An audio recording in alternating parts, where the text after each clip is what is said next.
नमस्कार मित्रों, एक बार फिर से हम आज यूनिवर्सल के यूट्यूब चैनल पे भूगोल के कुछ तथ्यों को लेके आ रहे हैं। आज हम बात करेंगे भारत के भूगोल में भारत की सीमा पे, और आज देखेंगे कि हम भारत की सीमाओं को कितने प्रकार में बांट सकते हैं और कैसे कैसे उन्हें पढ़ सकते हैं। इन तथ्यों पे बात करने से पहले हम कुछ भारत के परिप्रेक्ष्य से बात करेंगे शब्दों पे। जैसे हम भारतीय परिप्रेक्ष्य में प्रायद्वीप को पढ़ते हैं, बार बार आपको प्रायद्वीप शब्द सुनने को मिलेगा, आपको दक्षिण एशियाई शब्द सुनने को मिलेगा, आपको खाड़ी शब्द सुनने को मिलेगा, और एक शब्द भारतीय उपमहाद्वीप बार बार आप लोगों को जब भी आप भारत के जिक्र में अध्ययन करेंगे तो ये शब्द आपको बार बार सुनने को मिलेंगे। आज इन्हीं तथ्यों पे हम एक एक करके चर्चा करेंगे। सबसे पहले बात करते हैं भारतीय उपमहाद्वीप। ये भारतीय उपमहाद्वीप क्यों कहा गया, क्या इसका कारण है और कैसे इससे एग्जाम में प्रश्न आते हैं। सबसे पहले हम बात करते हैं कि भारतीय उपमहाद्वीप में कौन कौन से देश आते हैं और क्यों इसे ही भारतीय उपमहाद्वीप की संज्ञा से हम जानते हैं। तो सबसे पहले आप देखिएगा, भारतीय उपमहाद्वीप में भारत के बाद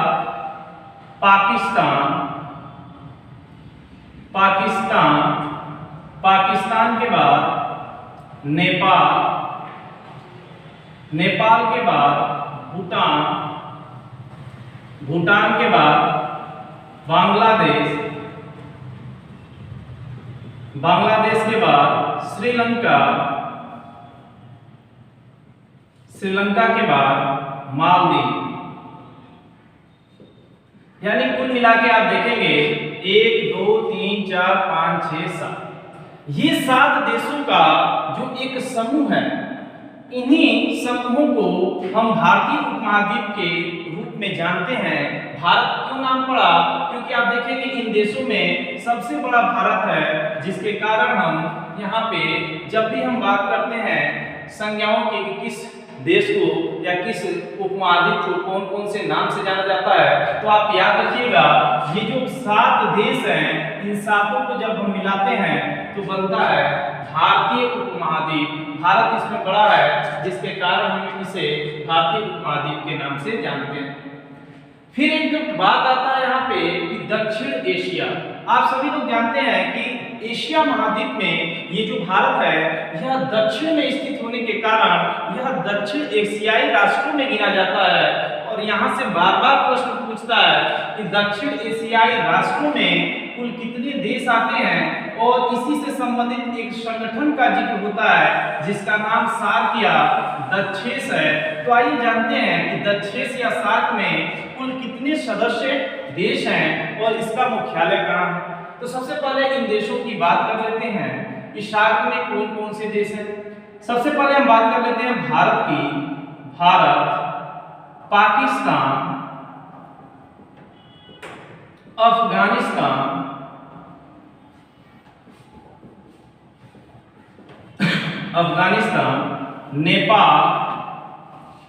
नेपाल के बाद आप देखेंगे भूटान को, भूटान के बाद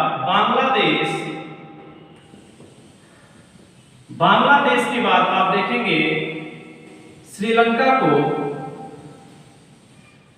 श्रीलंका के बाद मालदीव। अभी आपने भारतीय उपमहाद्वीप में देखा कि कुल 7 देश थे, लेकिन जब भी बात की जाएगी दक्षेस या सार्क की,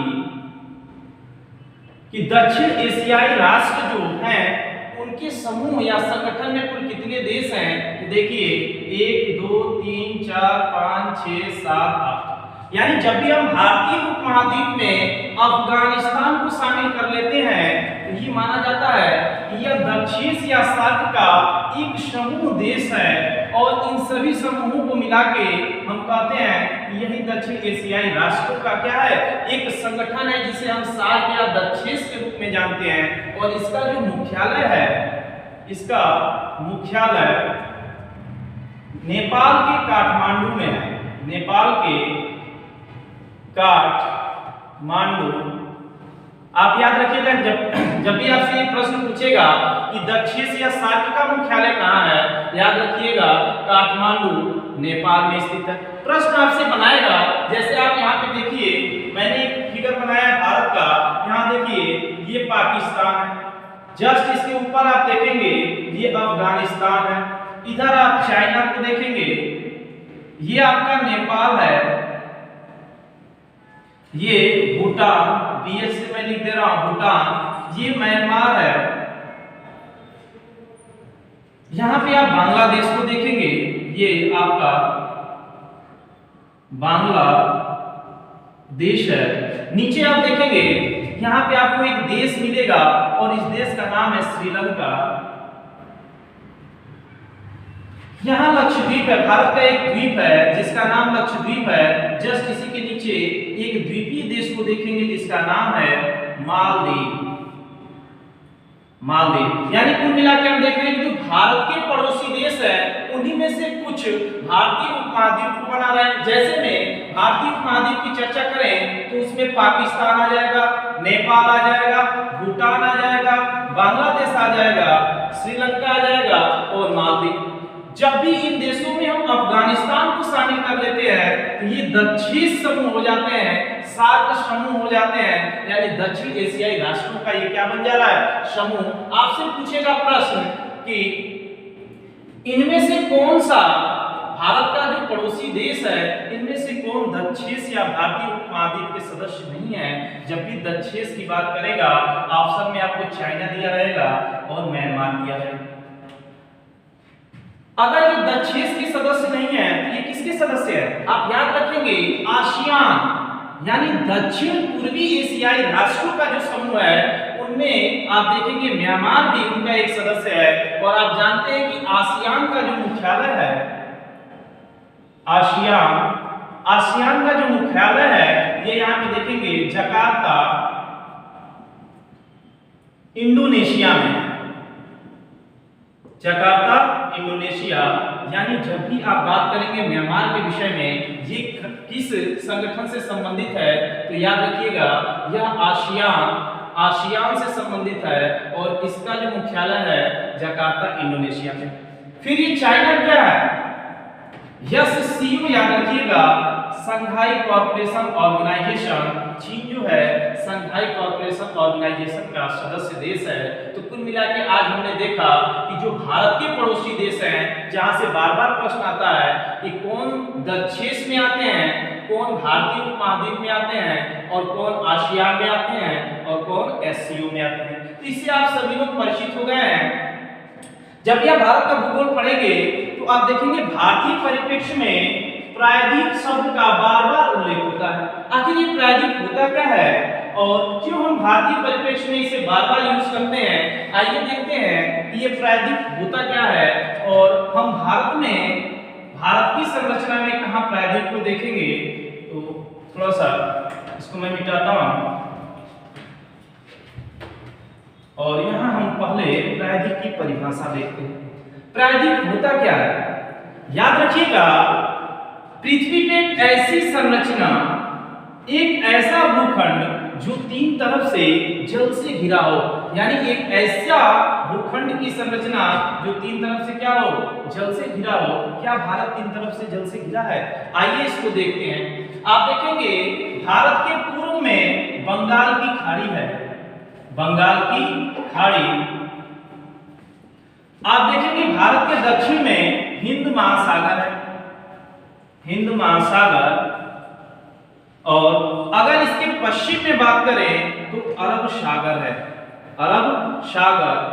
और इसी कारण आप देखेंगे कि भारत का एक बहुत बड़ा क्षेत्र, एक बहुत बड़ा स्थलखंड तीन तरफ से जल से घिरा है, जिसके कारण हम भारत को एक प्रायद्वीपीय राष्ट्र के रूप में भी जानते हैं। और ये भौगोलिक संरचना कुछ ऐसी है कि एक ऐसा भूखंड जो तीन तरफ से जल से घिरा हो उसे क्या कहते हैं, उसे कहते हैं प्रायद्वीप। दूसरा जो शब्द है आप देखेंगे खाड़ी, यानी भारतीय परिप्रेक्ष्य में आप खाड़ी को भी देखेंगे। तो आइए समझते हैं कि ये खाड़ी क्या होता है। तो खाड़ी प्रायद्वीप का ठीक उल्टा होता है, प्रायद्वीप का ठीक उल्टा खाड़ी होता है। आप देखेंगे कुछ इस प्रकार। एक ऐसा जल का सकरा क्षेत्र, आप देखेंगे प्रायद्वीप का सीधा उल्टा होगा, तो आप देखिए यह एक ऐसा भूखंड था जो तीन तरफ से जल से घिरा हो, और ये जो है एक ऐसा सकरा जल का क्षेत्र है जो तीन तरफ से स्थल से घिरा हो, तीन तरफ से स्थल से घिरा हो। और आप भारत में खाड़ी कहां देख सकते हैं, तो आइए थोड़ा सा भारत के नक्शे पे ध्यान दीजिएगा। जब भी आप भारत को अध्ययन करेंगे तो आपको एक प्रायद्वीप दिखेगा और प्रायद्वीप से संबंधित कुछ खाड़ियां दिखेंगी, जैसे आप देखेंगे बंगाल की खाड़ी, और यहाँ पे एक आप यहाँ छिछला जल का क्षेत्र देखेंगे जो तीन तरफ से क्या है, स्थल से घिरा है। आप यहाँ श्रीलंका में आप देखेंगे पाक जलडंबू मध्य एक स्ट्रेट है, और इसी के पश्चिम साइड आप देखेंगे मन्नार की खाड़ी है, और इसके पूर्व में आप देखेंगे पाक की खाड़ी स्थित है। गुजरात में अगर बात करें तो यहाँ से प्रश्न बनता है कि गुजरात में आप देखिए यहाँ पे एक छिछला जल क्षेत्र इसमें आके भर जाता है, यानी एक ऐसा छिछला जल क्षेत्र जो तीन तरफ से स्थल से घिरा है, तो इसका नाम है कच्छ की खाड़ी, कच्छ की खाड़ी। और आप देखेंगे इसी के नीचे एक और छिछला जल क्षेत्र तीन तरफ से स्थल से घिरा है, इसको कहते हैं खंभात की खाड़ी, खंभात की खाड़ी। इसी को आप देखेंगे, ये जो क्षेत्र आप देख रहे हैं जल से लगा हुआ, इसी को सौराष्ट्र या काठियावाड़ क्षेत्र कहते हैं, जो गुजरात के अंतर्गत पड़ता है। तो हमने क्या क्या देखा, हमने देखा भारतीय उपमहाद्वीप, इसमें कुल 7 देश आते हैं। हमने खाड़ी देखा कि एक ऐसा छिछला जल क्षेत्र जो तीन तरफ से स्थल से घिरा है, इसे हम खाड़ी के नाम से जानते हैं। अभी आपने देखा दक्षिण एशियाई शब्द से हमने ये जाना कि भारत एशिया महाद्वीप में दक्षिण में स्थित होने के कारण दक्षिण एशियाई राष्ट्रों का एक समूह बनाया हुआ है। और आप देखेंगे भारत के कुछ पड़ोसी देश भी के दक्षिण के सदस्यों में शामिल हैं, जिनमें आप देख सकते हैं कुल 8 देश हैं, जिसमें चाइना और म्यांमार शामिल हैं। फिर आपने देखा कि ये जो म्यांमार है ये आसियान का सदस्य देश है, और आप चाइना को एससीओ में देख सकते हैं। आपने प्रायद्वीप देखा कि भारत एक प्रायद्वीपीय देश है जो तीन तरफ से जल से घिरा है। इसके पूर्व में बंगाल की खाड़ी, नीचे हिंद महासागर, और पश्चिम में आप अरब सागर देख सकते हैं। अब इन्हीं संरचनाओं के आधार पर हम भारत की सीमाओं को देखेंगे, जहां से बार-बार प्रश्न आता है कि आखिर ये जो भारत की सीमा है, भारत का जो भौगोलिक पृष्ठ है, उसकी कुछ सीमाएं निर्धारित की गई हैं, जो आपने अक्षांश और देशांतर के माध्यम से देखा था। आइए देखते हैं कि भारत की जो सीमा है, इसको कितने भागों में बांटा गया है। तो याद रखिएगा भारत की सीमा को 2 भागों में बांटा गया है, और ये जो 2 भाग हैं, इनमें याद रखिएगा स्थलीय सीमा, स्थलीय सीमा, और आप देखेंगे तटीय सीमा, तटीय सीमा। तट का मतलब होता है किनारा, याद रखिएगा तट का मतलब होता है किनारा, और ये किनारा कहाँ होगा, आप देखिए जल क्षेत्र के साथ जो लगा हुआ क्षेत्र है, स्थलीय क्षेत्र है, उसी को किनारा कहते हैं। तो भारत की जो सीमा है 2 प्रकार की है, स्थलीय सीमा व तटीय सीमा। स्थलीय सीमा उन सीमाओं को कहते हैं जो भारत के स्थलीय भागों को टच करता है। जैसे स्थलीय सीमा से संबंधित प्रश्न आता है कि भारत का जो स्थलीय सीमा है कुल कितने देशों के साथ स्पर्श है या लगा हुआ है। तो याद रखिएगा, अगर यहाँ पे आप नक्शा देखेंगे तो पाकिस्तान, अफगानिस्तान, चाइना, नेपाल, भूटान, म्यांमार और बांग्लादेश, यानी 1 2 3 4 5 6 और 7, यानी कुल मिला के आप देखेंगे कुल 7 ऐसे देश हैं जो भारत के साथ स्थलीय सीमा साझा करते हैं। अब प्रश्न ये आता है कि भारत के साथ जो 7 देश हैं कुल कितने किलोमीटर का स्थलीय सीमा साझा करते हैं। तो याद रखिएगा 15,200 किलोमीटर। 2 तरह से प्रश्न बन सकते हैं कि भारत की स्थलीय सीमा कुल कितने किलोमीटर है, 15,200 किलोमीटर। कुल कितने देश इसके साथ स्थलीय सीमा बनाते हैं, तो कुल 7 देश हैं। और वो 7 देश कौन कौन से हैं, यहाँ पे देखिए पाकिस्तान, अफगानिस्तान, चाइना, नेपाल भूटान, भूटान के बाद आप देखेंगे बांग्लादेश को, यानी अगर बात करें कि कुल कितने देश हो गए, एक छूटा है म्यांमार, और कुल मिला के आप देखिए 1 2 3 4 5 6 7, यानी ये जो 7 देश हैं ये भारत के साथ स्थलीय सीमा बनाते हैं। तो फिर ये श्रीलंका और मालदीव क्या है, याद रखिएगा भारत के साथ कुल 9 पड़ोसी देश जुड़े हैं, जिसमें 7 स्थलीय सीमा बनाते हैं और जो 2 देश हैं यह जलीय सीमा बनाते हैं, जलीय सीमा बनाते हैं। और ये जो 2 जलीय सीमा बनाते हैं इनसे संबंधित क्या प्रश्न आता है, इसमें आप देखेंगे एक श्रीलंका और एक मालदीव शामिल है, श्रीलंका और मालदीव। प्रश्न आपसे पूछता है कि भारत का सबसे निकटतम जलीय पड़ोसी देश कौन सा है, तो आंसर हो जाएगा श्रीलंका। उसके बाद किसका नंबर आता है, तो मालदीव। तो कुल मिलाकर हम ये जानते हैं कि भारत के कुल 9 पड़ोसी देश हैं, जिनमें से 7 स्थलीय सीमा बनाते हैं, 2 जलीय सीमा बनाते हैं, और उनमें से सबसे निकटतम जो जलीय सीमा बनाता है वो श्रीलंका है। इसमें जो सबसे अधिक सीमा बनाता है वो आप देखेंगे बांग्लादेश है, और सबसे छोटी अंतरराष्ट्रीय सीमा बनाता है अफगानिस्तान। आगे जब हम अंतरराष्ट्रीय सीमाओं की चर्चा करेंगे तो एक एक देशों को देखेंगे कि कौन सा देश कितने किलोमीटर की सीमा बनाता है। तो सामान्यतः इस बात को आप जान चुके हैं कि भारत की जो सीमा है 2 प्रकार की सीमा है, एक स्थलीय सीमा है और एक तटीय सीमा है। स्थलीय सीमा की जो लंबाई है वो 15,200 किलोमीटर है। अब बात करते हैं कि ये जो तटीय सीमा है, जो जल के साथ लगा हुआ क्षेत्र है, ये कितने प्रकार का है, याद रखिएगा ये 2 प्रकार का है। एक है मुख्य तटीय सीमा, मुख्य तटीय सीमा, और एक है द्वीपीय तटीय सीमा, द्वीपीय तटीय सीमा। द्वीप क्या होता है, थोड़ा सा इसमें भी बात कर लेते हैं। आपने प्रायद्वीप देखा, खाड़ी देखा, भारतीय परिप्रेक्ष्य में आप द्वीप भी देखेंगे। द्वीप 2 प्रकार के होते हैं, द्वीप नदी द्वीप भी हो सकता है और समुद्री भी द्वीप हो सकता है। आप देखेंगे भारतीय परिप्रेक्ष्य में द्वीप कहाँ देखेंगे, आप जब देखेंगे कि जब मैं हिमालय पढ़ाऊंगा, हिमालय का उत्थान, तो यही हिमालय आप देखेंगे यहाँ से अफगानिस्तान, हिमालय यहाँ जम्मू कश्मीर से स्टार्ट होगा और जैसे ही अरुणाचल प्रदेश में पहुंचेगा यहाँ से दक्षिण मुड़ के बंगाल की खाड़ी में प्रवेश कर जाएगा। इसी बंगाल की खाड़ी में आप देखेंगे इसी हिमालय का कुछ भाग जल से उठा हुआ है, और वो जो जल से उठा हुआ भाग है उसे भारतीय द्वीप के नाम से जानते हैं। यहाँ पे आप देखेंगे कुछ मूंगा चट्टानों द्वारा निर्मित द्वीप जो है अरब सागर में है, यानी दो द्वीप प्रमुख रूप से हम देख सकते हैं, अंडमान निकोबार द्वीप और लक्षद्वीप।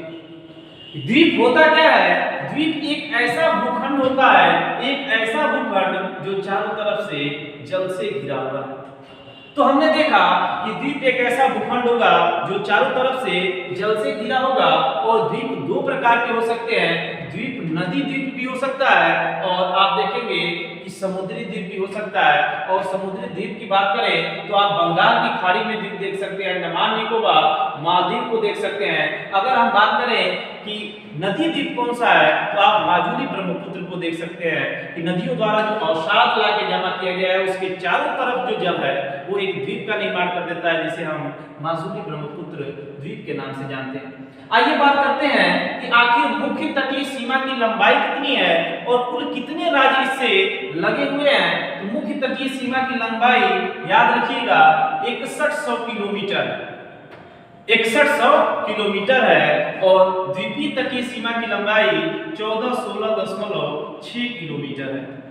अब प्रश्न ये उठता है कि मुख्य तटीय सीमा की लंबाई जो 6100 किलोमीटर है यह कितने राज्यों को स्पर्श करता है, और यहाँ से बार-बार प्रश्न एग्जाम में पूछता है। तो याद रखिएगा, हम थोड़ा सा इधर आते हैं और देखते हैं। ये आप देखेंगे गुजरात, गुजरात के बाद आप महाराष्ट्र देखेंगे, और महाराष्ट्र में आप यहीं पे एक गोवा को देखेंगे। गुजरात, महाराष्ट्र, और यहाँ पे एक छोटा सा राज्य है गोवा। इसके बाद आप कर्नाटक को देखेंगे, कर्नाटक के बाद केरल, यहाँ से आप तमिलनाडु को देखेंगे, तमिलनाडु के बाद आंध्र प्रदेश, आंध्र प्रदेश के बाद आप उड़ीसा को देखेंगे और उसके बाद आप पश्चिम बंगाल को देखेंगे। तो कुल मिला के आप देखिए जो पश्चिमी तट है उस पश्चिमी तट पे 5 राज्य स्थित हैं और पूर्वी तट पे 4 राज्य स्थित हैं, जिसके कारण जो भारत की मुख्य तटीय सीमा 9 राज्यों से कुल 9 राज्यों से स्पर्श करती है। अब ये जो 9 राज्य हैं ये कौन कौन से हैं, यहाँ पे आप देख लेंगे गुजरात, गुजरात के बाद महाराष्ट्र, महाराष्ट्र के बाद आप गोवा को देखेंगे, गोवा के बाद कर्नाटक, कर्नाटक के बाद आप देखेंगे केरल को, केरल के बाद आप तमिलनाडु को देखेंगे, तमिलनाडु के बाद आंध्र प्रदेश, आंध्र प्रदेश के बाद उड़ीसा और उड़ीसा के बाद आप देखेंगे पश्चिम बंगाल। यानी ये कुल 9 राज्य हैं और ये जो 9 राज्य आप देख रहे हैं यह कहीं ना कहीं तट से यानी समुद्र के साथ अपनी सीमा बना रहे हैं, जिसको हम मुख्य तटीय सीमा के अंतर्गत इसको देखते हैं। द्वीपीय तटीय सीमा के अंतर्गत आप देखेंगे एक लक्षद्वीप आ जाएगा और एक आप देखिए अंडमान निकोबार आ जाएगा, जिसकी लंबाई 14-16.6 किलोमीटर है। फिर प्रश्न उठता है कि कुल तटीय सीमा कितनी है, तो कुल तटीय सीमा याद रखिएगा, कुल तटीय सीमा 7516.6 किलोमीटर है। यानी जब भी आपसे पूछे कि कुल तटीय सीमा कितनी है तो 7516.6 किलोमीटर है। अगर पूछे कि भारत की कुल सीमा कितनी है तो भारत की कुल सीमा याद रखिएगा 22,700, नीचे लिख दे रहा है,